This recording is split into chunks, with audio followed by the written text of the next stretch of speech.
राजाणी जी अदी मांधाणी असांखे थोड़ी हिम्मत करणी पवंदी जीअं मुड़सन खे मारे मञायूं। ॾुखियो कमु आहे, ॾाढो ॾुखियो कमु आहे। नूरल भूरल असांजो पाणी मापियो वेठा आहिनि। जे हाणे कुझु हुसी न त कपजी वेंदासीं। पोइ छा कयूं? हथ ते हथ रखी वेही रहूं? हथ ते रखंदीसीं न अदी तॾहिं बि मोचड़ असांजो मुक़दर। हो वरी कीअं? छो त असांखे मंझंदि जी मानी करणी आहे। जे मंझंदि जी मानी में देर थी न त असीं ढेर थी वेंदासीं। अदी असां त थियूंसे औरतूं, असांजा ॿाहिरि कहिड़ा सुखिया आहिनि?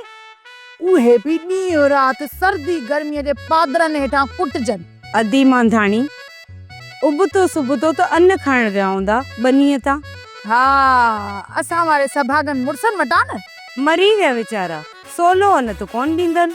ॾिसजांइ असांजे भाइरनि वीचारनि सां वॾियूं जुठूं कंदा ये नूरल ऐं भूरल। अदी चऊं पंहिंजी क़िस्मत खे, जेकॾहिं असांजा भाइर सुधरियल हुजनि हा न त न असां मुड़सनि जे मोचड़नि में हुजूं हा, न ई वरी पाण सर्दी गर्मीअ जे पादरनि में हुजनि हा।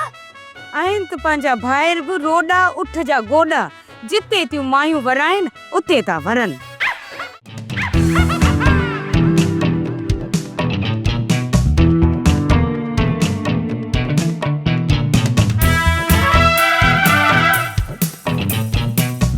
आदि लकुड़ हे वरी को नओ सोन कयो अथई छा? पुराणे सन्यासी आहियो, चयो त बाबा ही ॿोरी पाए कपिड़नि खां आजो थी घिटिन में टपा ॾे त फिफड़ फूकजनि ऐं गुर्दा गिरदश कनि बीमारी हेठि वञे। आदि लकुड़ वधी वधी वण थिए पर अकुल कोन आई। ॻोठ जे घिटिन में ज़ाइफा बि घुमनि थियूं। कुझु त शर्म कर, पंहिंजो हेॾो वॾो वारो अथई उते वञी टांगी मलनि। ॾिसी त कुझु वाड़ो आई वाता पुटियो इहो हाणे वाड़े में मां कीअं टप ॾींदुसि?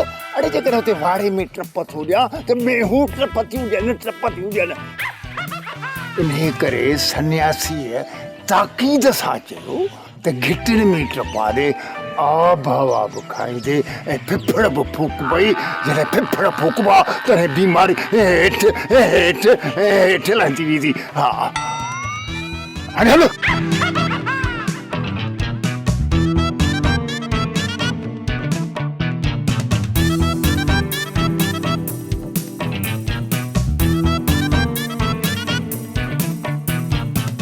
सोप सीरियल जहिड़ियूं ज़ालूं तहिड़ा मुड़स तमाम एपिसोड्स ॾिसो HD क्वालिटीअ में। विज़िट करियो असांजो YouTube channel Sindh TV HD drama.